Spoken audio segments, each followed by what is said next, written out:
Bem-vindo ao Papo Espírita, a espiritualidade na sua vida.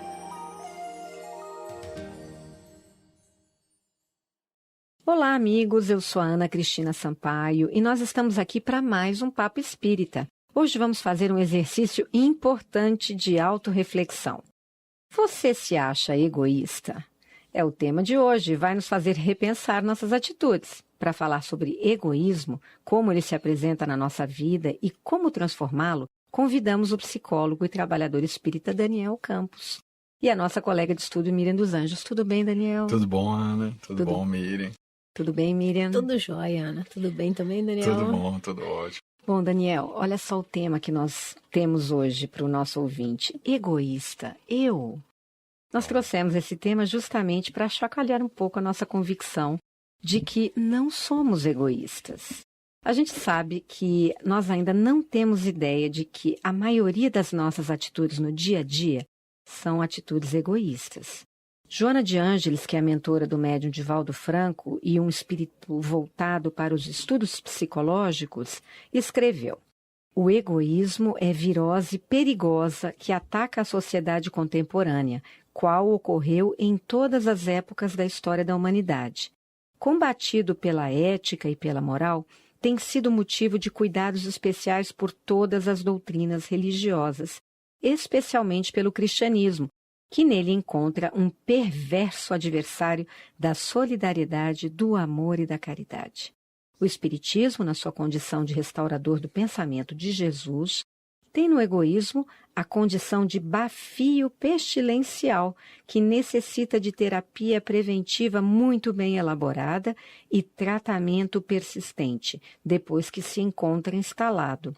Não ceder-se espaço ao egoísmo sob qualquer forma em que se manifeste, deve ser a atitude do cristão sincero, do espírita consciente das suas responsabilidades. Evitar agasalhá-lo em qualquer dos seus disfarces é forma segura de precatar-se de sua vigorosa constrição.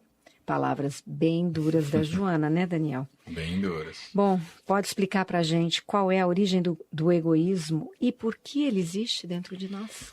Allan Kardec, no Livro dos Espíritos, ele nos ensina que as nossas paixões, os nossos vícios morais, eles começam a florescer a partir das nossas funções instintivas.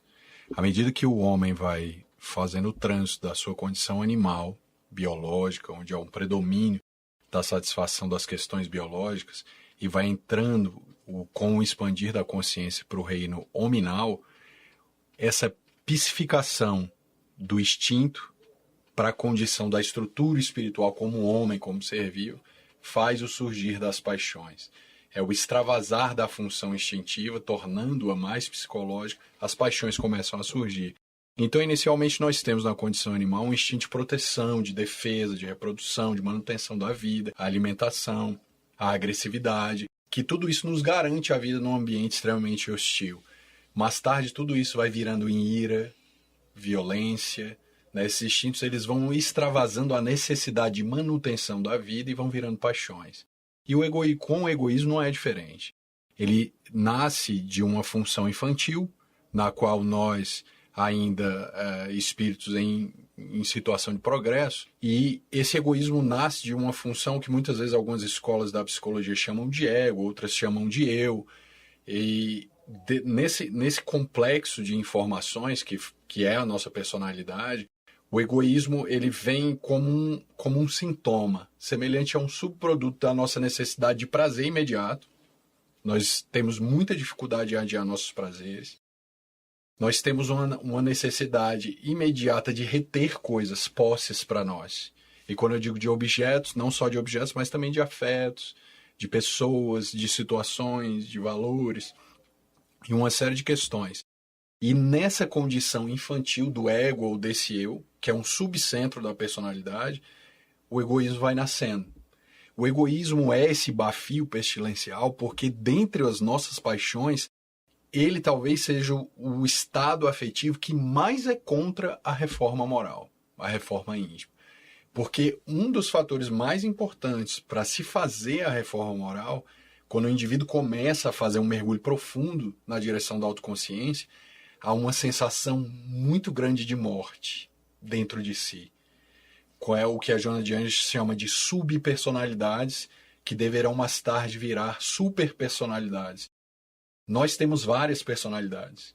E à medida que nós vamos nos libertando do egoísmo e fazendo a nossa transformação, essas personalidades viciosas que circundam a personalidade central, elas vão morrendo.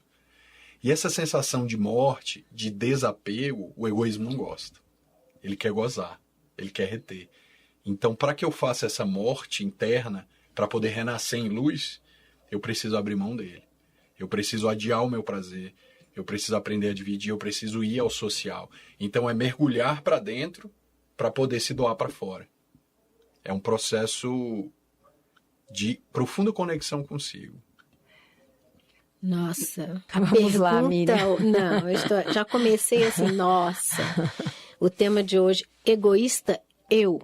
Aí começa com a leitura de Joana, agora com a fala do Daniel. E aí? E aí, quando a gente fala desses sentimentos negativos, entre aspas, a gente sempre pensa no topo, né? Então, egoísta é aquele que não vai dividir nada, consciente que é egoísta.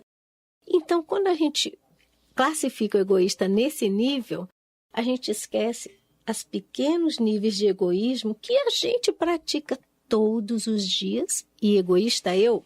Não, de maneira nenhuma. Eu empresto tudo. Exato. Eu não tenho apego, Não, né? de jeito Minhas nenhum. roupas, meus livros, eu distribuo. O desapego é uma coisa interessante, né? Quando se vai fazer a caridade, um parênteses aqui, se abre o armário, mas dificilmente alguém pega alguma coisa nova. Vai se pegar aquilo que não se usa mais, ou aquilo que tem um pequeno defeito, mas um dia vai servir para alguém. Às vezes, né, até destroem, tira o botão, seja o que for. Isso, gente, é egoísmo, isso não é caridade. E a gente faz achando que está fazendo caridade. Então, esse tema hoje, egoísta, é para nós, para os ouvintes repensar, né, ouvir várias vezes, porque vamos nos ver muitas vezes nisso. Geralmente, quando a gente pensa no egoísmo, a gente pensa em grandes atos de egoísmo, né? E, na realidade, é como ela fala, é um bafio, é algo sutil, que está no nosso dia a dia a todo tempo. E está entranhado. E está entranhado. E ele aparece nas mínimas ações, em tudo, né? Em tudo. Porque o egoísmo, ele está no seu comportamento em sociedade.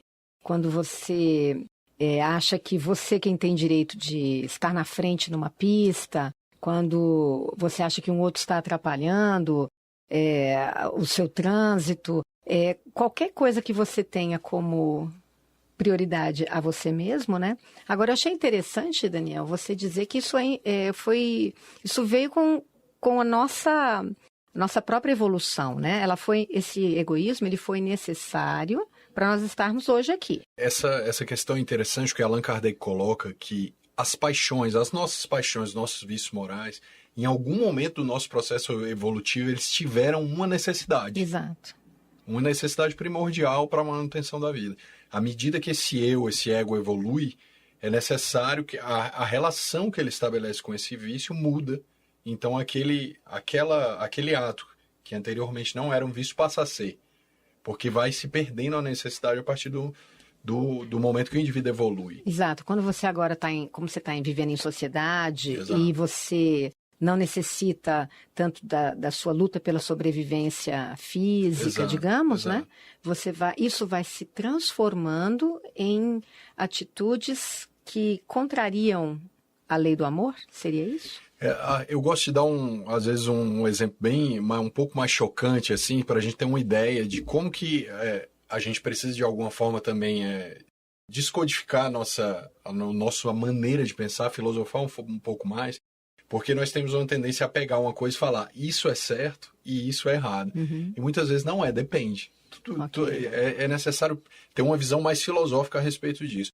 Por exemplo, imaginemos nós aqui em um planeta que acabou de ser criado, que não tem um corpo físico nesse planeta. E nós temos uma multidão de espíritos para poder reencarnar ali.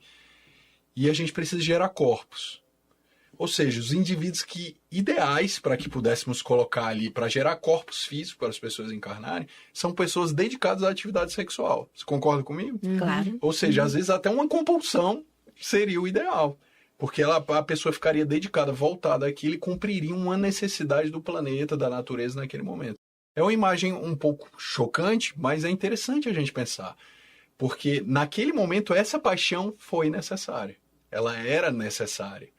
E a partir do momento que o indivíduo se organiza em sociedade e esse ego amadurece, aí é necessário abandonar aquela energia ou vigiá-la, né? Porque muitas vezes não conseguimos abandoná-la por completo. E à medida que nós vamos fazendo esse movimento de ampliação da consciência, nós vamos ganhando em liberdade ético-moral para poder escolher. Enquanto isso, nesse momento, nesse nível de estágio, e até mesmo no estágio que nos encontramos hoje, o nosso livre-arbítrio é muito reduzido em razão da grande quantidade de conflitos inconscientes que a gente possui. Joana de Ângeles assevera que somente o homem consciente é livre. Ou seja, nós somos muito mais ignorantes do que maus, ignorantes da amplitude do nosso espírito. Porque a consciência, na realidade, ela é um pedaço do espírito. É como se ela fosse uma ilha na totalidade do espírito. Ou seja, fora dessa ilha da consciência, tem toda uma riqueza espiritual e que muitas vezes nós olhamos para ela como algo negativo. E não é. Tanto que alguns estudiosos da psicologia profunda, como por exemplo Jung, chama de sombra, o que Allan Kardec chama de vícios e paixões morais que estão arquivados no nosso inconsciente. E o Jung chegou a asseverar que na sombra está o nosso maior tesouro. Né? E quando falamos sombra, não é algo ruim, mas algo que eu não conheço. Algo que eu desconheço. Algo que eu Exato. desconheço. E né? que pode ser muito útil, né? Na hora que eu reconheço, ele pode me transformar, né? Exato. Constantemente nós vemos indivíduos que são religiosos e montam um esquema de religiosidade na cabeça, como, por exemplo, o religioso não pode se irritar. Ou ele não pode ser austero. Ou ele não pode ser egoísta. Ou ele não pode ser egoísta. Tem que fazer caridade. Exato. E a partir do momento que a pessoa constrói essa imagem, e essa energia é necessária para a vida em alguns momentos, o indivíduo entra num conflito profundo. Porque, por exemplo, eu não posso educar um filho somente dando beijinhos. Eu não posso fazer isso. Né? Ou, às vezes, quando a minha vida, algumas vezes, está em xeque, eu preciso ser austero, eu preciso usar da minha energia, que seja mais expansiva, uma raiva, às vezes uma agressividade, mas uma agressividade no sentido positivo, não de ferir, de agredir, por egoísmo, por exemplo, mas como uma autodefesa. Então, nesse contexto de religiosidade, muitas vezes nós distorcemos muito os sentimentos, e que são extremamente necessários. A raiva é extremamente útil, o milindre, por exemplo. Se nós não nos milindrássemos, como é que ia saber que a gente tem que corrigir alguma coisa? O problema não é sentir, mas o que se faz quando se sente. Certo. Essa é a importância. Não, é interessante. Nós saímos do instinto, adquirimos a razão, mas o nosso comportar ainda está na excessividade do instinto, né? Acho que esse equilíbrio que eu entendi assim, Daniel, esse equilíbrio que é o meio termo é que é difícil, né? Às vezes a gente tem sentimentos, mas não sabe interpretar. Sou melindrosa e tal, mas não consigo perceber o quanto aquilo me afeta e afeta os que estão em volta. E o pior de tudo, o que faço com isso depois que eu descubro? Qual é a origem disso também? Exato. Por exemplo, muitas vezes as pessoas acham que a inflação, a vaidade, é só aquela pessoa exaltada. Mas você pode ter uma inflação negativa, como, por exemplo, quando você tem um milindre e fica falando para você, nossa, eu sou terrível, eu sou um espírito atrasado. Isso é sinal de vaidade. É uma inflação negativa. Ou seja, você pode inflar exaltando ou inflar negativamente para baixo. E você continua no eixo da vaidade. Percebe? Se você olhar para o milindre com cuidado, ele vai revelar para você um tesouro que você vai se descobrir. Então, muitas vezes nós lemos o Evangelho e lá ele nos fala assim, que nós temos que ter compaixão, acolhimento com as pessoas que estão em torno de nós, na casa espírita, os necessitados. Mas esquecemos que temos que ter primeiro essa virtude para dentro, conosco, quando os nossos defeitos surgem. Ter compaixão conosco, saber perdoar nós mesmos. A virtude primeiro para dentro, para depois ela seja projetada em amor para os indivíduos lá fora. Miriam, você tem alguma coisa para falar? Nossa, eu tenho várias coisas para falar com o Daniel aqui, que o assunto é muito interessante. Emmanuel, Ana e Daniel, mentor espiritual de Chico Xavier, afirma que o egoísmo é uma chaga da humanidade que deve desaparecer da Terra. porque impede o seu progresso moral. De outra parte, também, Haroldo Dutra, um palestrante espírita, identifica o egoísmo como todo interesse pessoal. Dessa forma, percebemos o quanto ainda estamos distantes de nos tornarmos uma sociedade menos egoísta, porque afinal de contas, sociedade somos todos, né? Não é um ente, né? Assim.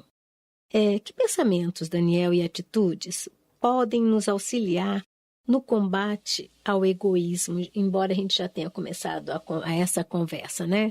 E lembrando, porque às vezes a gente coloca nossas dificuldades porque o governo somos todos nós, né? Porque a sociedade somos todos nós, então é muito fácil a gente atribuir uma responsabilidade externa, ainda que seja por uma coisa abstrata, para que a gente se exima de tomar as nossas atitudes. Você tem para nos dizer mais um pouco? Nessa proposta, né, nesse contexto apresentado pelo Espírito Emmanuel, é interessante rememorarmos, né, a lição do próprio Espiritismo, de Jesus e Allan Kardec, que ele nos ensina que fora da caridade não há salvação. E, primeiramente, nós fazendo esse trabalho profundo para dentro, nos questionando, nos conhecendo, a partir do momento que o indivíduo se insere no organismo social em processo de doação, ele começa a fazer a morte dos seus vícios, lentamente, porque fazer a caridade não é fácil. Certa feita, eu estava numa reunião mediúnica, e uma mulher entrou muito angustiada nessa reunião, porque em uma das salas de estudo havia sido roubado um celular dentro da sala. E ela entrou angustiada, queria uma orientação. Eu estava participando dessa reunião e uma das entidades que assistem o trabalho no qual nós participávamos ficou a ouvir os lamentos dessa mulher e ela ficou questionando o que fazer. Nós temos que expulsar essa pessoa, encontrar e expulsar. E o espírito que orientava os trabalhos respondeu que, na realidade, nós que temos que nos preparar na condição de casa espírita para receber os infelizes, criminosos, perturbados, tanto quanto nós. E ele estava exatamente no lugar certo, que é dentro da casa espírita. Então nós não podemos ter a ingenuidade de que porque estamos fazendo a caridade, as pessoas vão vir de beijinhos e abraços. É a caridade moral, que é a mais difícil, né? É a caridade moral. Não, é a aceitação incondicional do outro. E Daniel começou também a conversar antes do nosso bate-papo aqui, falando da diferença que é religião e religiosidade, que às vezes a gente confunde, infelizmente, né, Daniel? Você verdade. Pode só dar uma brechazinha? A Joana fala muito bem, né, sobre isso na série psicológica Joana de Ângeles. Se não me engano, acho que no Homem Integral também ela tece alguns comentários sobre isso. Alguns momentos ela fala usando o termo utilizado pela psicologia analítica, que ela chama de persona. Outras vezes ela fala da máscara, que também é um termo da psicologia. E outras vezes ela fala de tudo isso sem mencionar esses termos técnicos. Então a Joana, ao mesmo tempo, ela é muito profunda. Então ela fala que muitas vezes nós adotamos comportamentos de religião, mas não somos religiosos por dentro. Os nossos afetos ainda continuam em perturbação. Então nós vamos ao centro, assistimos a palestra, tomamos o passe, mas continuamos alienados de nós mesmos. Então nós temos a aparência de religioso, mas não temos religiosidade, que é algo muito mais profundo, que toca a personalidade, toca a psique, toca os sentimentos. O religioso é aquele que está constantemente se trabalhando, como nos ensina Santo Agostinho no Evangelho, né? É aquele que faz a sua meditação diária, a respeito do que fez, do que errou, medita sobre isso, se acolhe. E nesse procedimento nós vamos desenvolvendo essa religiosidade. E não há lugar melhor para fazer isso do que na caridade. Porque lá nós vamos encontrar pessoas, às vezes, muito mais necessitadas do que nós, demandando estados emocionais nossos, que vão fazer um exercício de virtude profundo. As nossas doações, né? Às vezes, não digo nem material, mas doação de tempo. Nós vivemos num mundo moderno que ninguém tem tempo. E às vezes é uma doação muito grande dispor de tempo para ouvir o outro, conversar com o outro. Então é o nosso calvário pessoal. E é muito importante porque na caridade nós desenvolvemos essa religiosidade sem processo de auto-obsessão, com uma certa fixação em se iluminar rapidamente. Porque ali naquele processo a vida vai nos trazendo, como uma maré, que vai nos trazendo os desafios lentamente que nós vamos atraindo. E à medida que aquela maré vai trazendo os nossos desafios existenciais, que começam no outro, no atendimento ao outro, no contato com o outro, aí nós vamos nos questionando, por que me senti assim quando fui roubado dentro do centro espírita? Por que me senti assim quando entreguei uma camisa e ele me deu uma palavra negativa do ato que cometi? Então nós vamos nos questionando. E a partir do momento que vamos fazendo esse pensamento filosófico para dentro, nós vamos fazendo as mortes internas e saindo do egoísmo. Então, para que o egoísmo que a gente consiga transformar isso em nós e na sociedade como um todo, né? Para que a gente tenha esse progresso moral, esse autoconhecimento é fundamental, né? A gente vai falar sobre isso no próximo bloco. Continuem com a gente. Estamos falando sobre egoísta, eu com Daniel Campos. É 1 minuto só.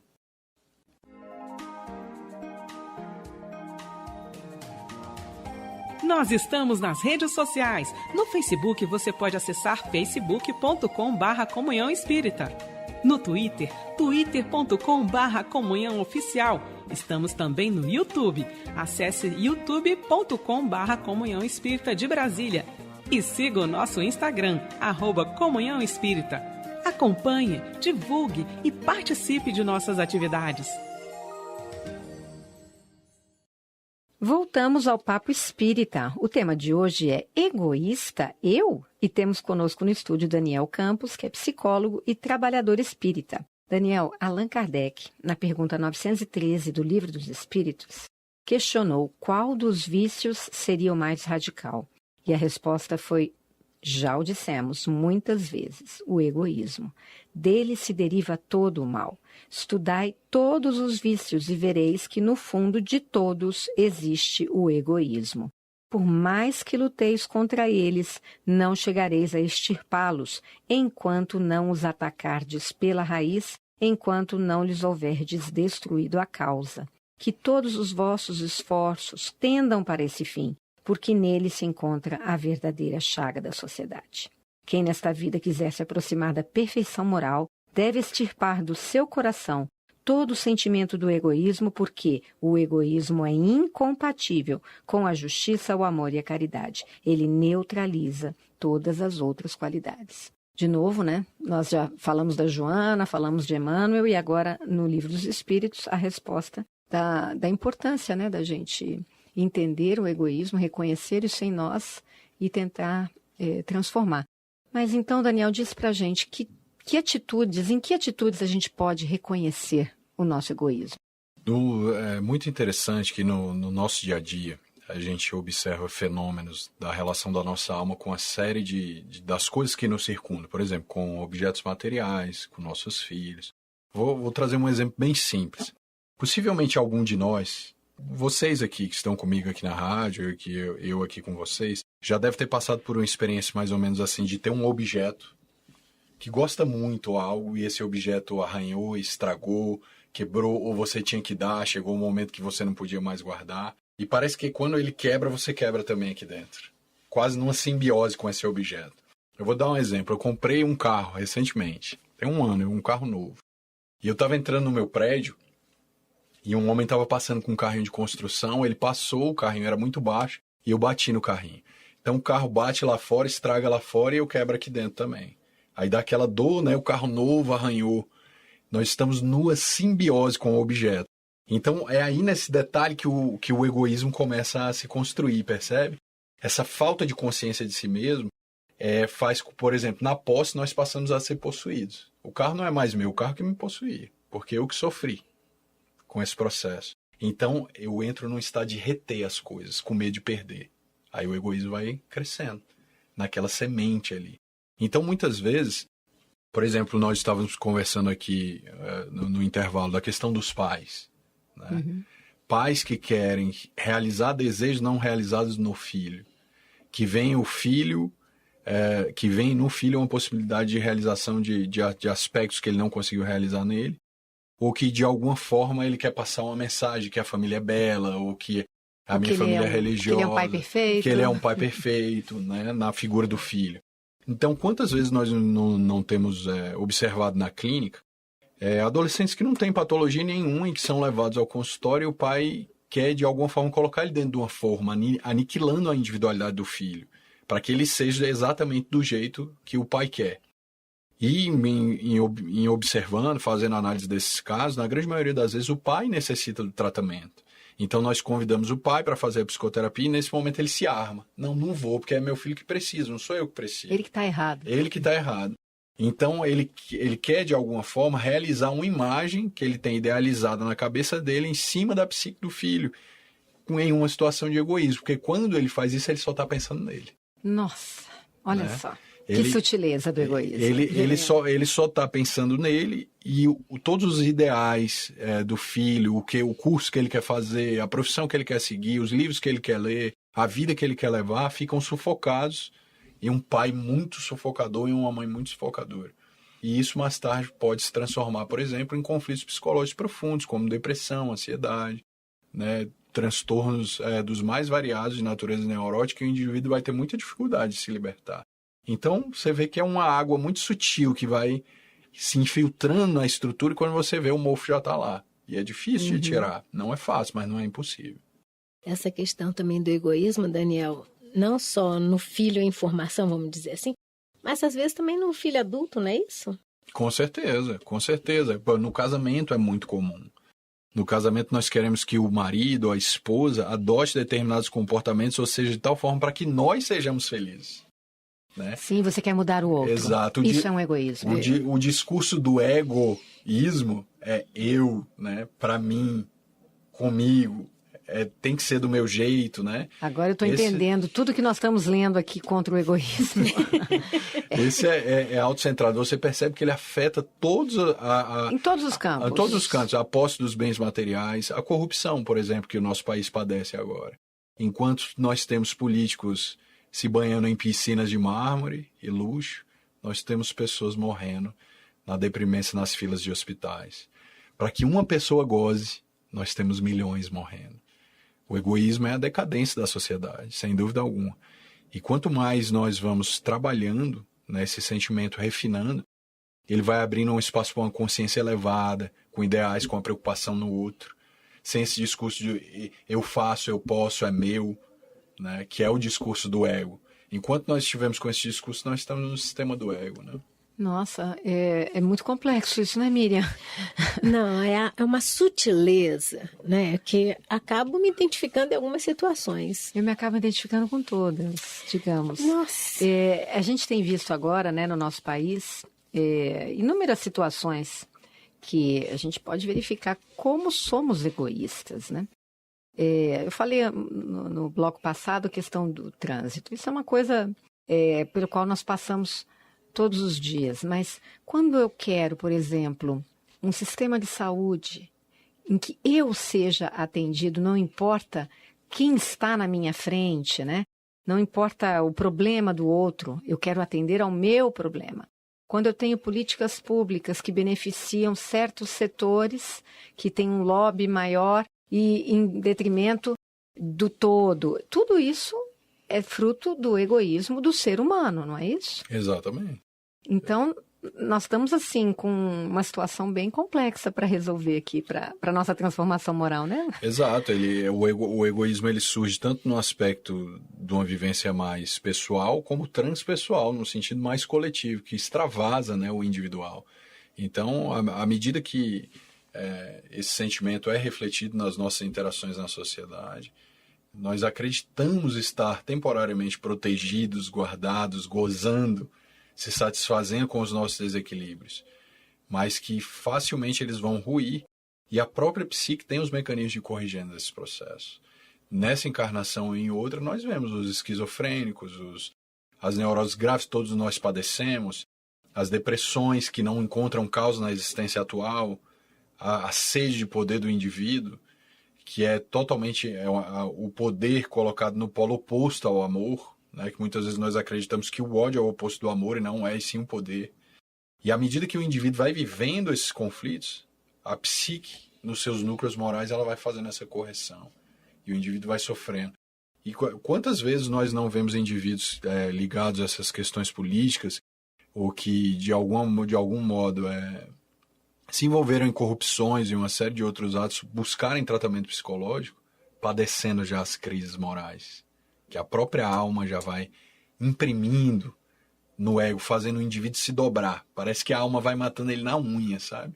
Vai dobrando o indivíduo naquela sede de poder e ele vai se rendendo à força da dor. Isso eu acho que é algo que você, dentro do seu espaço de consultório, talvez veja, porque a gente, diante das máscaras todas que existem, o ser humano comum, não está vendo muito esse sofrimento, não tem como a gente perceber, né? Mas o que eu queria que você comentasse conosco seria que tipo de atitudes, de mudanças a gente deve fazer para tentar diminuir esse egoísmo, para a gente conseguir enxergar tudo de uma outra forma. É muito importante para que nós possamos lentamente nos despindo desse egoísmo, o autoconhecimento. Ele é fundamental. Mas é importante também saber que não necessariamente um autoconhecimento se implica em cair em uma relação causal. Eu sou egoísta por causa disso. Meu pai, minha mãe. Isso também é sair minhas vidas passadas. É sair muitas vezes de um discurso vitimista e cair em outro, né? Então é interessante a gente observar que muitas vezes nós precisamos de uma mentalidade mais finalista. Me vi numa situação de egoísmo, ou senti que cometi um ato que eu considero egoísmo, tá ali, a situação é. Muitas vezes buscar esse recuo no passado, porque meu pai me criou assim, minha mãe me criou assim, ter esse conhecimento causal não nos cura. Muitas vezes indivíduos que procuram, por exemplo, terapias de regressão, aí eles chegam com um conflito que não sabem por que tem. Às vezes um medo, uma fobia muito intensa, algo bem exagerado, e o indivíduo faz o tratamento e tem a descoberta linear do problema. Porque morreu de tal e tal forma e tal forma. E a descoberta dessa causa não cura. O indivíduo arruma mais um problema, porque agora ele sentia na consciência os efeitos do trauma que ele sofreu, e agora, sabendo por que, tem agravado ainda mais e ainda continua doente, porque a consciência não suporta. Então é muito importante que todas aquelas virtudes que vemos no Evangelho nós apliquemos a nós, com o nosso lixo emocional. E quando nos vemos no estado de egoísmo, tenhamos paciência conosco. Acolhamos esse lado sombrio. Conversemos conosco no sentido de, através dos nossos delírios, das nossas imagens, das nossas fantasias, que é onde os nossos egoísmos, as imagens curadoras da mente que a Joana fala, ali nós nos encontramos. Não é por acaso que Jesus usava imagens para falar, né? Nas parábolas, falava do festim, ele falava do mendigo na estrada, daquele que ajudou. Enquanto isso, nós estamos ali criando as nossas imagens. Essas imagens, elas curam. Elas têm um potencial curador. E elas nos aparecem muitas vezes nos nossos piores delírios. Eu vou trazer uma experiência pessoal para pontuar isso com mais clareza. Nós temos muitas fantasias, muito delírio, e a todo momento nós podemos ter isso. Eu gosto muito de ir ao shopping, que eu moro perto do Parque Shopping.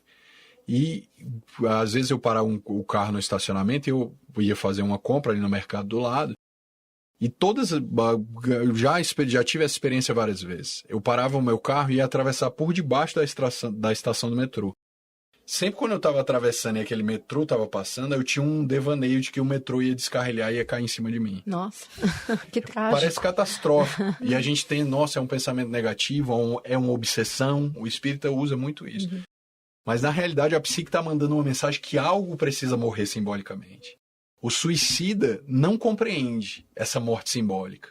E tanto por não compreender que ele se suicida. Ele executa. Ele vai para o campo material, mas na realidade a morte tem que ser psíquica. Uma personalidade tem que morrer.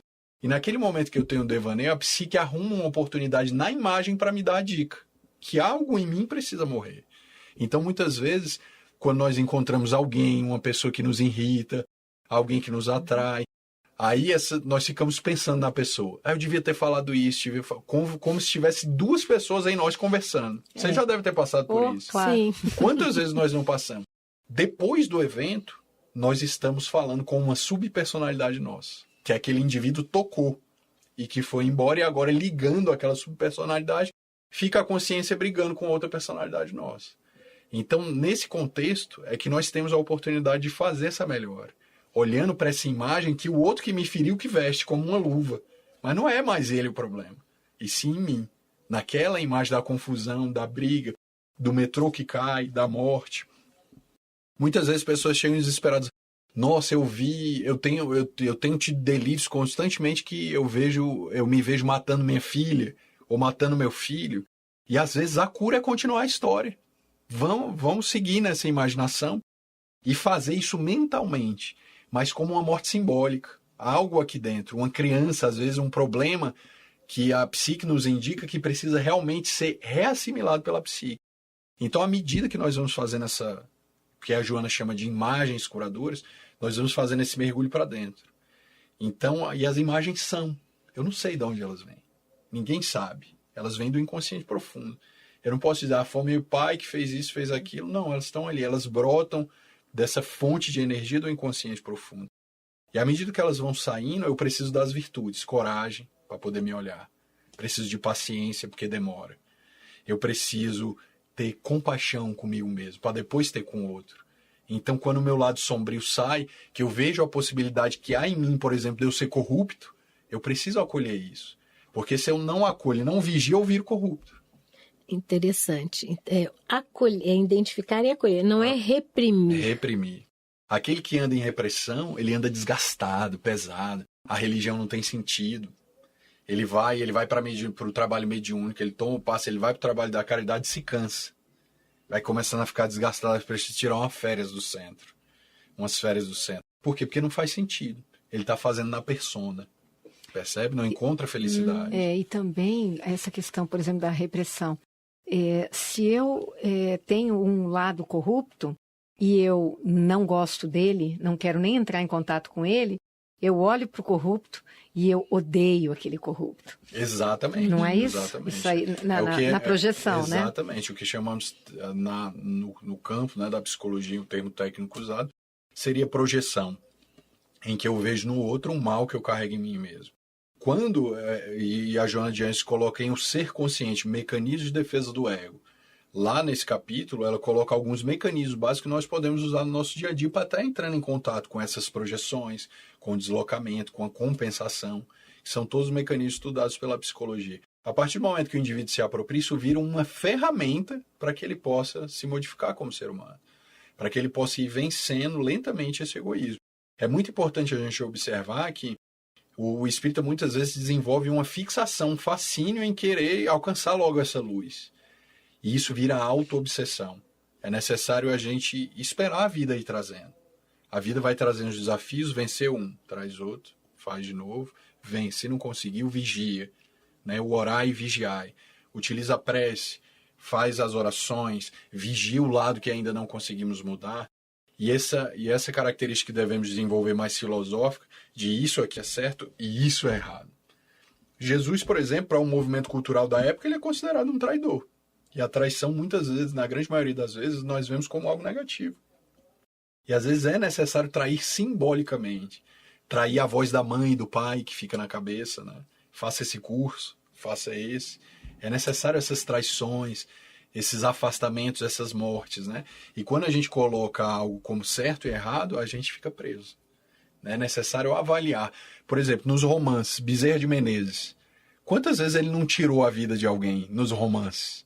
Havia um homem que estava no carnaval, a mulher estava em coma, né? E ele, nos pensamentos ocultos dele, eu quero me livrar dessa mulher, eu vou injetar ali um coquetel e vou levar ela à morte, eu me livro e vou curtir a minha vida. Nessa hora, Bezerra de Menezes chega e vê que na estrutura cerebral dele possuía um potencial AVC ali.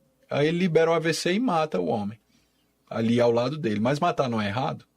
Por que Bezerra de Menezes mata e não vai para o umbral e eu mato e vou? Sim, por quê? Percebe? Porque o meu referencial é um conflito, dele é o amor. Certo. Percebe? Quando eu vou fazer, por exemplo, a caridade, eu conduzindo um grupo de mulheres que faziam intervenção com outras mulheres para não abortar. 99% do grupo das mulheres que faziam a intervenção eram mulheres que tinham abortado. Ou seja, elas estavam no luto ainda do filho, que haviam tirado antecipadamente. Ou seja, elas estavam tentando se curar ajudando o outro. É errado? Não, não é errado, mas ainda não é amor. Pode ser que posteriormente vire amor, mas ela ainda está no processo dela de cura. A função instintiva da alma que rege a consciência colocou ela ali. Então ela vai trabalhando aquilo. Então é diferente. Em nome de quem dentro de mim eu estou entregando pão ou batendo na porta de alguém na campanha Alta de Souza? O que me rege? É os meus medos ou é o amor? É diferente. E isso é um caminho de mudança, de né? Mudança Quando profunda. você toma essa essa consciência que é preciso se olhar e perguntar qual é a minha intenção nessa atitude, nesse comportamento, meu Deus, muda tudo. Como nós estamos avançados no tempo aqui do nosso programa, eu vou perguntar aqui para o Daniel se você tem alguma literatura para oferecer para os nossos ouvintes. Sem dúvida alguma, as obras básicas de Allan Kardec. É fundamental o próprio Evangelho segundo o Espiritismo, que é um tratado de psicologia profunda. E a série psicológica Joana de Anjos, eu acho que eu sugeriria com certeza. Tem muita gente que diz que a Joana é complicada. Você concorda ou discorda? Não, ela é difícil. É um conhecimento que realmente ele foge normalmente do que estamos habituados a ler, mas que não é impossível. Que com uma certa dedicação, hoje nós temos várias casas espíritas que estão fornecendo a AME Brasil, na figura de Gelson Roberto, que é o responsável pelos estudos de Joana de Anjos. Nós temos feito reuniões periódicas em todo o Brasil para divulgar os cursos da série psicológica, que são dados não necessariamente por psicólogos, mas pessoas que se dedicaram em conhecer a obra dela. Então, oportunidade não falta. E aqueles que encontrarem dificuldade, que se conectem aos grupos para suprir essa deficiência que falta, ganhar em conhecimento e autoconhecimento. Miriam, rapidinho, você podia falar do grupo, por exemplo, do Acolher, que existe aqui na Comunhão? Pois é, aqui na Comunhão existe o Grupo Acolher, que é um grupo que recebe as pessoas que têm ou comportamento compulsivo, estão no processo de ansiedade. E é um grupo de autoajuda sem ser uma autoajuda. Então, o que faz? A gente se descobre em pequenas atitudes como essa. Então, é um programa anual. Cada mês é uma etapa que nós vamos dentro do Evangelho tratando em nós. E são perguntas, que atitudes eu me amo? Em que atitudes eu me vejo vingativa? Isso seguindo uma leitura do Evangelho e é o grupo todo, cada um fala eu. Isso eu achei fantástico, faço parte desse grupo e achei fantástico que à medida que eu falo eu, nessa situação, me senti assim, agi assim, a gente começa a trazer o olhar para nós mesmos. Isso é autoconhecimento. E as coisas vão mudando no nosso olhar, né? E então, para o ouvinte, que talvez não frequente aqui a Comunhão, mas outras casas espíritas podem ter trabalhos parecidos, né? Eu esqueci de dizer, Ana e Daniel, que esse Grupo Acolher, ele funciona todas as quintas e sextas-feiras, às 19 horas aqui na Comunhão, e não precisa ter encaminhamento. Basta chegar. Bom, Papo Espírita vai ficando por aqui. Nós agradecemos a sua participação, Daniel, e também a sua, Miriam dos Anjos. O Papo Espírita vai ao ar todas as terças pela Rádio Comunhão na internet e às quintas pelo canal da Comunhão no YouTube. Mande uma mensagem para a gente, escreva para o e-mail radio@comunhãoespírita.com. Comente, sugira novos temas e faça as perguntas. Estamos aqui para conversar sobre temas da espiritualidade. Daniel, nós vamos convidar você para proferir a nossa prece de encerramento. Obrigada a todos e até a próxima. Vamos mentalizar a imagem do nosso querido Mestre Jesus e receber do alto as harmonias, a paz que irradia do Mestre sobre nós nesse instante.